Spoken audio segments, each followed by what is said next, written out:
Bonjour et bienvenue dans les interviews du Monde devant soi. Depuis le début de la guerre en Ukraine, on entend beaucoup parler d'ingérence russe. En Europe de l'Ouest, mais aussi sur d'autres continents, le Kremlin est accusé de truquer des élections, de relayer des fake news, de manipuler les opinions publiques. En somme, de mener une autre guerre, celle de l'information. C'est une guerre hybride qui ne dit pas son nom, mais dont les effets sont bien réels. Semer le doute, diviser, installer le chaos chez les adversaires. Cette stratégie du chaos déployée par la Russie, c'est le sujet de notre épisode du jour et on en parle avec une chercheuse qui y a consacré un livre. Bonjour Christine Dugouin-Clément. Bonjour. Vous êtes chercheuse à la chaire Risque de l'IAE Paris-Sorbonne, spécialiste des stratégies d'influence, du cyber et de l'intelligence artificielle. Et vous venez donc de publier en mars 2025 « Géopolitique de l'ingérence russe, la stratégie du chaos » aux presses universitaires de France.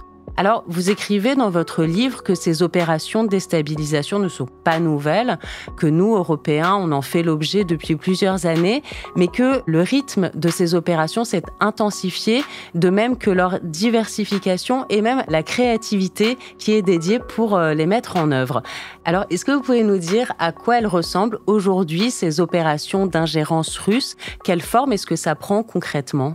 Concrètement, on a énormément de formes, on a une pluralité de formes qui est le fruit de l'histoire, c'est-à-dire qu'on a agrégé des savoir-faire anciens, des méthodes anciennes, que potentiellement on a adaptées aux nouvelles technologies. Je vais vous prendre un exemple tout simple, par exemple Doppelganger, dont vous vous rappelez peut-être, qui était une opération qui visait à faire du typo squatting, donc c'est un anglicisme tout à fait horrible pour dire qu'on usurpait l'identité de journaux qui bénéficient d'une forme de confiance. Donc on prenait leur charte graphique et puis on leur faisait endosser un article qu'ils n'auraient jamais imaginé, même dans leur pire cauchemar. Donc, au cas particulier, on avait beaucoup d'attaques réputationnelles sur l'Ukraine, par exemple, et plusieurs organes de presse européens ont été ciblés.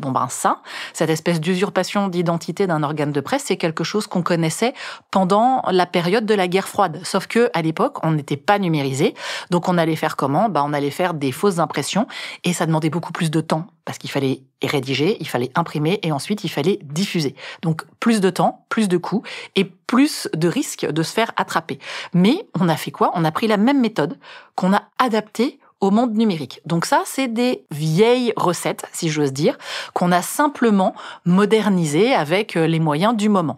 Et puis, on a eu d'autres approches qui, elles aussi, se sont saisies des évolutions que l'on avait, alors qu'elles soient techniques ou qu'elles soient sociétales, voire les deux, et par exemple, l'usage des réseaux sociaux, où on a eu énormément de faux profils, par exemple. Alors, soit des faux profils créés de toutes pièces avec des trolls, par exemple, derrière. On se rappelle des fameuses fermatrolls qui avaient défrayé la chronique de Saint-Pétersbourg. Alors là, je ne dévoilerai pas un secret d'État en disant qu'il n'y en a pas qu'à Saint-Pétersbourg. On va en trouver ailleurs et pas que en Russie. C'est quand même un petit marché qui s'est beaucoup déployé. Et puis, au début, vous aviez besoin d'avoir des vraies personnes, quitte à ce qu'elles animent plusieurs profils qui interagissaient.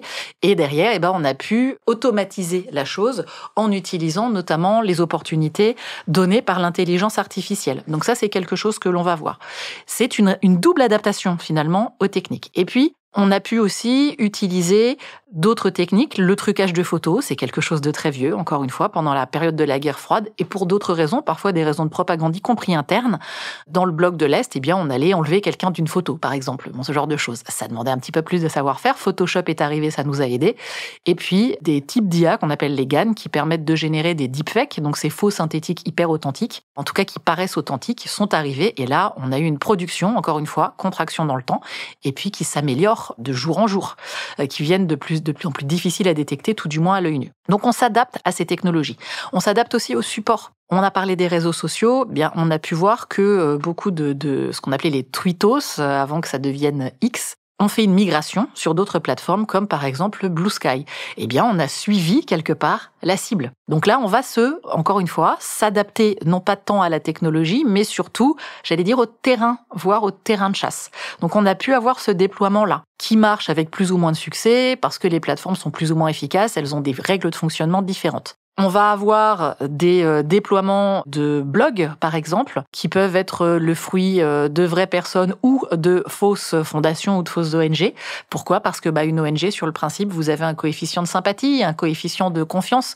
Ce sont des gens qui font de l'humanitaire, ils veulent le bien général, sauf que parfois elles sont complètement fausses, créées de toutes pièces, mais elles affichent, si vous voulez. Donc on peut avoir ce jeu-là. Donc soit en usurpation d'identité, soit en créant de toutes pièces ce qu'on appelle un faux nez, ni plus ni moins. Donc on peut avoir ce genre de choses-là. On va voler l'identité de quelqu'un pour bénéficier de sa confiance. Ça, c'est des choses que l'on a pu voir dans une opération qui s'appelle Matryoshka. Il y en a eu plusieurs, des Matryoshka. C'est un peu facile comme appellation quand on parle des Russes, mais une assez récente qui s'est d'ailleurs déployée simultanément sur X et sur Blue Sky, où on usurpait l'identité de personnes qui bénéficient d'une légitimité, d'une crédibilité. Alors, il y a eu des chercheurs, il y a eu des personnes publiques, donc qui au début parlent, et puis en règle générale, ce que l'on voyait, c'est qu'ils disparaissaient. On avait une diffusion d'images, uniquement la voix. Là, vous aviez donc un faux synthétique, donc un deepfake audio, parce qu'on pense souvent vidéo, mais le deepfake va se décliner dans toute une pluralité de modalités qui prenaient des propos qui étaient en lien avec les objectifs géostratégiques russes.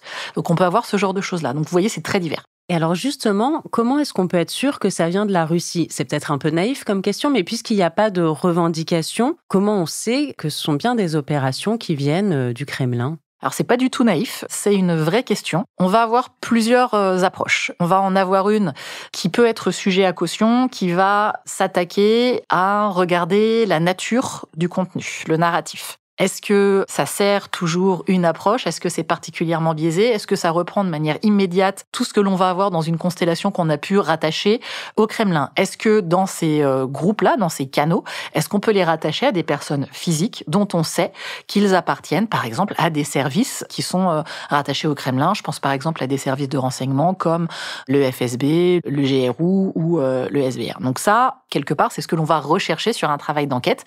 Et puis, il y a une autre approche, je vous donne les différentes méthodes, qui va être, elle, s'attacher à regarder les preuves techniques d'une manipulation d'un contenu pour le rendre particulièrement viral. Donc, on va essayer de trouver des méthodes. Alors, par exemple, une viralité forcée va être un des points qui fait l'objet de l'attention de l'agence Viginum, qui est un produit encore jeune, mais qui a de très bons résultats, salué d'ailleurs outre-Atlantique, notons-le, voire même avant novembre, qui va regarder si techniquement, on peut arriver à remonter à une personne, à une structure ou à une manipulation orchestrée et vraiment pensée autrement que pour des questions purement de marketing, c'est ce qui pourrait arriver. L'avantage, c'est que dans ce cadre-là, c'est beaucoup moins attaquable que si vous allez sur le narratif, parce qu'on a tout à fait le droit de pas être du même avis, par exemple.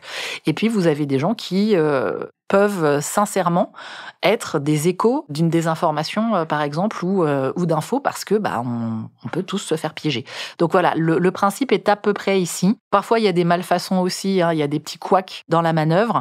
Là où c'est un petit peu plus compliqué parfois, c'est sur ce que l'on appelle les Unreliable Artificial Intelligence News Sites. Donc en gros, les sites qui se veulent d'informations ou qui se prétendent d'informations, mais qui sont complètement générés par intelligence artificielle, parce que là, on peut avoir potentiellement moins d'enquête ou moins de traçabilité. Donc ça demande un travail qui va être potentiellement plus long en croisant du travail d'enquête, alors potentiellement en mettant en place des méthodes d'open source intelligence, donc de renseignement de sources ouvertes, plus des éléments techniques. Vous dites qu'on peut tous se faire piéger, qu'on peut tous se faire avoir par une fausse information, comme vous l'expliquiez, estampiller Le Monde ou estampiller telle ONG, on fait pas gaffe sur un réseau social et bim, on se fait avoir.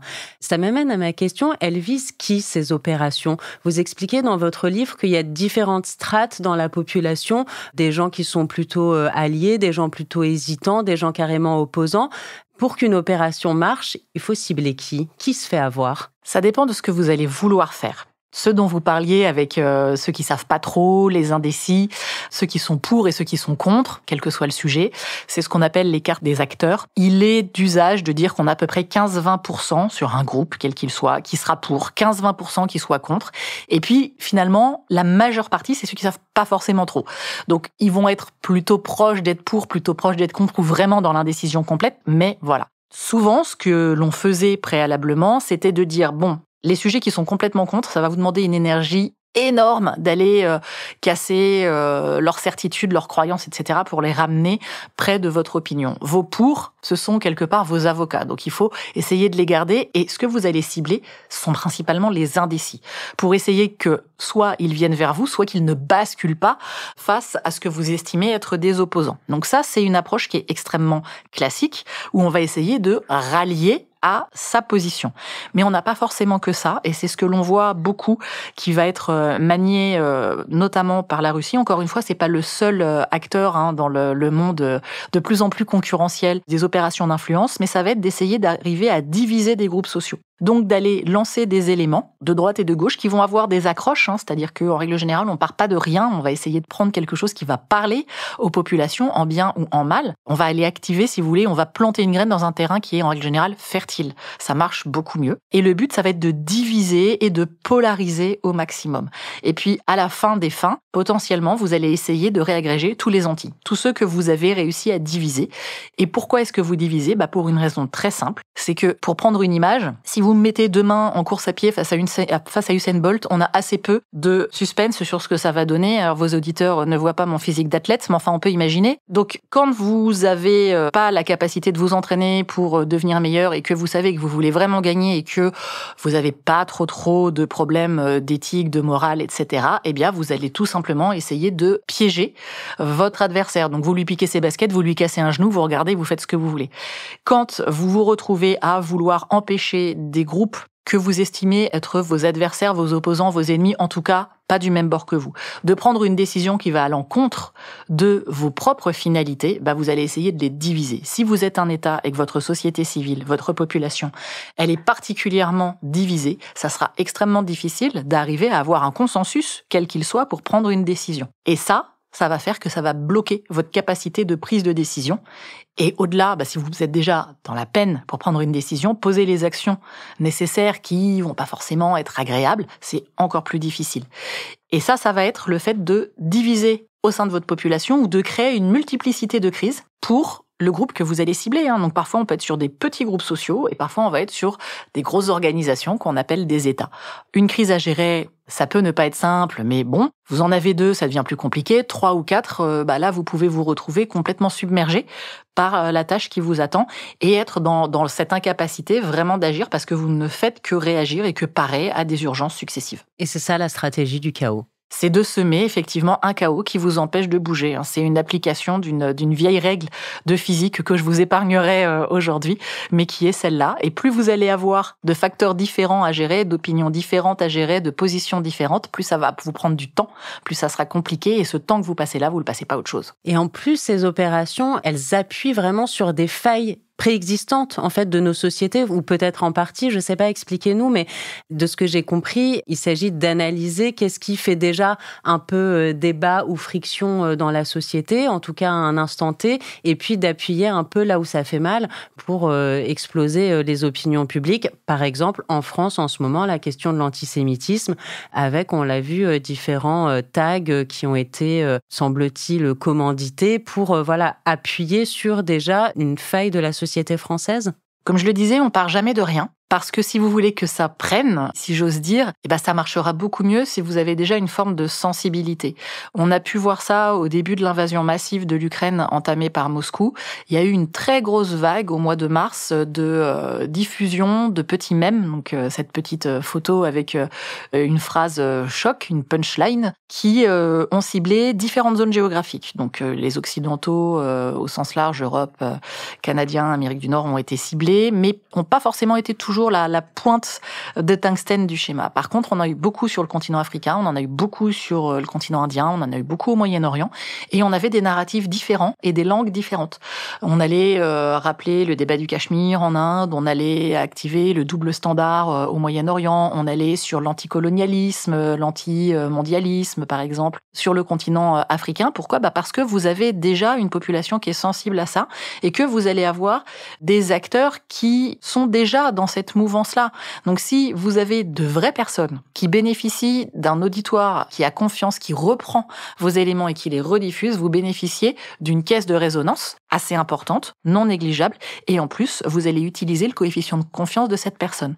On a pu voir sur les étoiles de David, après le 7 octobre, l'usage d'agents, ce qu'on appelle des agents jetables, qui étaient des Moldaves, qui avaient été payés. Ça, c'est quelque chose qui s'est beaucoup redéveloppé dans le cadre des ingérences, c'est-à-dire que ce qu'on appelle des agents jetables, ce sont des gens que vous allez recruter par différents canaux, et ça peut être par des chaînes Telegram, enfin, c'est pas forcément à visage complètement découvert, que vous allez payer pour une somme, en règle générale, assez modique, pour aller réaliser une action qui va vous servir et qui demande un niveau de technicité assez faible.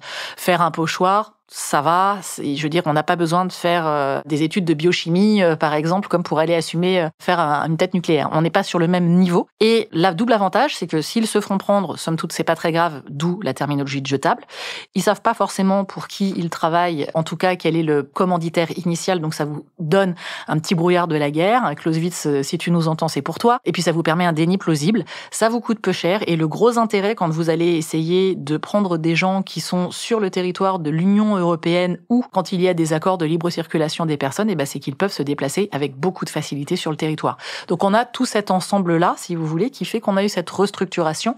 Après, parce que justement on a cette espèce de flou, il convient d'être extrêmement prudent quand on a différentes actions et de laisser le temps aux enquêteurs de faire leur travail pour vraiment remonter jusqu'à un faisceau, en tout cas d'indices qui soit suffisant et qui soit concluant, parce que si vous faites une attribution malvenue et que on peut derrière démontrer que vous vous êtes trompé, ça sera réellement un boulevard. C'est pour ça qu'il faut parfois prendre le temps, du recul, et c'est quelque chose sur lequel les opérations informationnelles qui se numérisent jouent. C'est cette compression du temps, c'est cette besoin d'hyper réagir à chaud. Alors quand je dis ça, c'est pas une critique facile, c'est du domaine du constat, ce que l'on fait tous, et qui parfois peut revenir avec un effet boomerang qui sera tout à fait intéressant pour celui qui le maniera. Donc prendre le temps, enquêter.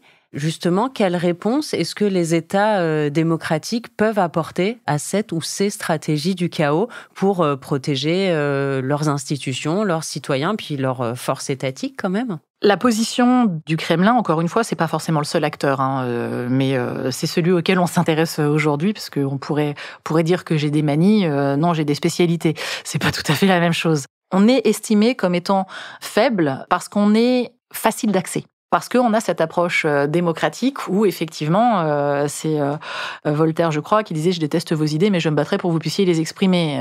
Alors si j'ai mal attribué, je vous prie de m'en excuser, ça peut arriver.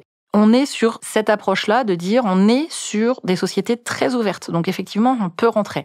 La première chose, c'est d'avoir une prise de conscience de la réalité de l'action, de pas être angéliste, de pas se dire que non, on n'oserait pas, que non, parce que c'est pas très gentil, oui, mais quand même, elle est éthique. Non, on n'est pas dans cette approche-là. Il faut avoir une vision claire, pragmatique, même si elle fait pas plaisir, même si elle peut être un petit peu angoissante.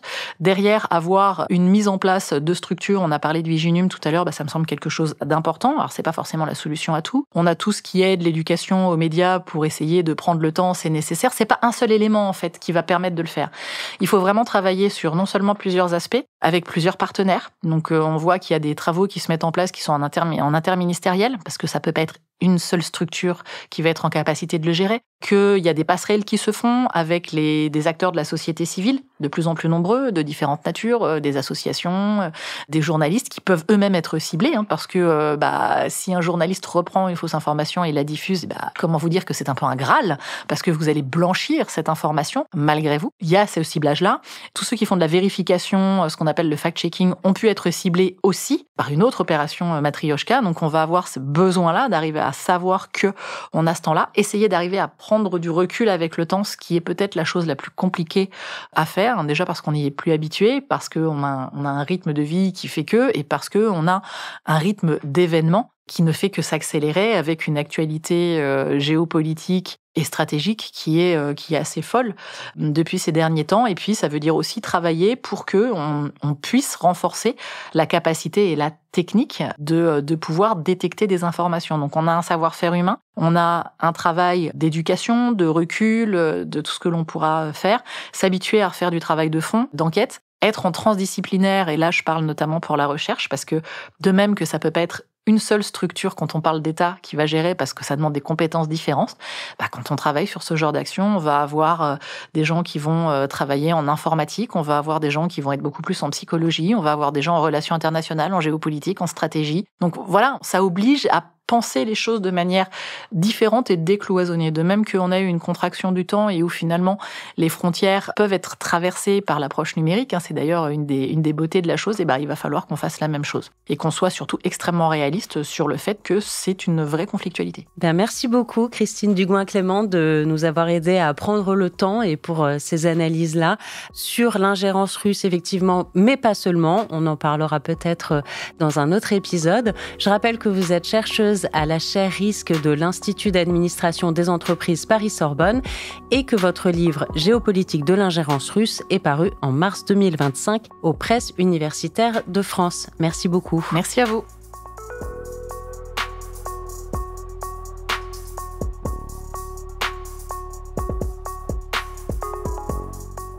L'interview du Monde devant soi est un podcast produit par Slate Podcast. Production éditoriale et présentation, Hélène Decomer.